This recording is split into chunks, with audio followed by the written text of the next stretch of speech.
नमस्कार, सादर प्रणाम। नमस्कार। संपूर्ण दर्शक लोकन में श्री चरण कमल में रामलाल के संपूर्ण टीम के सादर प्रणाम करना चाहे छी और जय भोलेनाथ कह चाहे छी। हम सब आज सुल्तानगंज में जल भरल हुआ अपने सब का प्रत्यक्ष रूप से यूट्यूब के मार्फत से अपने सब का विभिन्न ठाम के दृश्य देखा, विभिन्न ठाम के कॉमेडी देखा। बाबा सुल्तानगंज से लगा बाबा धाम की यात्रा में छी हम सब।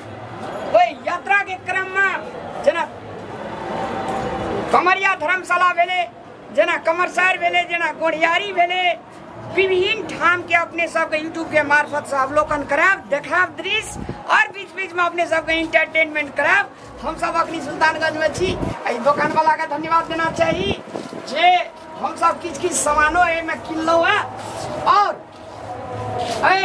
दुकान के सदैव अहिना फरे फूले, अहिना दिनों दिन बढ़ोतरी होत रहे। विभिन्न कमरिया सब विभिन्न जगह से आबि के हिनकर सामान के अपने सब अच्छा छे, विभिन्न प्रकार के सामान सब छे, अपने सब किनियो। यह आशा और भरोसा के साथ हम सब काल खिना पुनः भोला बाबा वैद्यनाथ धाम देवघर के यात्रा में रहब और विभिन्न ठाम के दृश्य अपने सबके देखाब, अपने सबका अहिना इंटरटेनमेंट शो कराब। धन्यवाद।